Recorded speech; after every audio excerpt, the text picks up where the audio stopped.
On va définir l'effet miroir déjà. Qu'est-ce que c'est? Comme j'ai dit, c'est une technique de communication. En fait, l'univers n'est que communication. Quand vous acceptez que vous vous appelez Mamadou, vous êtes déjà dans la communication. Quand vous le transmettez à d'autres personnes pour qu'on vous appelle comme ça, et non qu'on vous appelle Yaya ou Elijah, vous êtes dans la communication.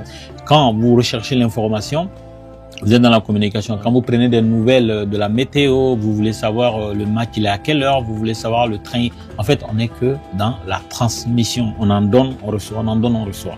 Et dans ça, on interagit avec d'autres personnes, soit avec des groupes d'individus, soit avec des individus en particulier.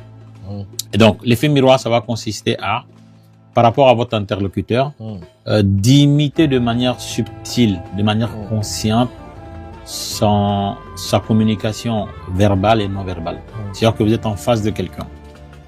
Et cette personne, vous allez l'imiter de manière subtile. En gros, vous allez prendre son intonation. Quelqu'un qui parle vite. Par exemple, je suis en train de vous parler, c'est vous qui devez appliquer l'effet miroir sur moi. Oui. Voilà, je parle calmement. Et donc, vous, quand vous me parlez, vous imitez mon ton. Là, lui, il se rend pas compte que vous êtes en train de l'imiter. Mais vous imitez son intonation.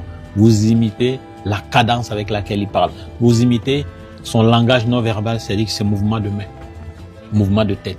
Si à un moment donné, il prend son verre d'eau, bon, logiquement, vous devez tous avoir chacun un verre d'eau. Il prend son verre d'eau, vous le prenez. S'il le redépose, vous le déposez. Mais tout ça dans une synchronisation qui empêche qu'il se rende compte que vous êtes en train de l'imiter. Il se gratte la tête, vous grattez la tête. Il change d'intonation, vous changez d'intonation. Il se tient droit, vous vous tenez droit. Il se penche, vous vous penchez. Il ferme le clapet de son ordinateur, vous fermez le clapet, mais tout ça de manière contrôlée.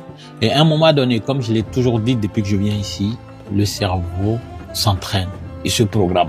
Donc à un moment donné, c'est là où l'effet miroir intervient. C'est-à-dire que à travers vous, il va s'observer lui-même. Il va finir par confondre vous deux. Il ne verra qu'une seule personne et là, il va baisser la garde. Voilà. Il va baisser la garde, il va vous accepter. Attendez, il va y avoir une connexion.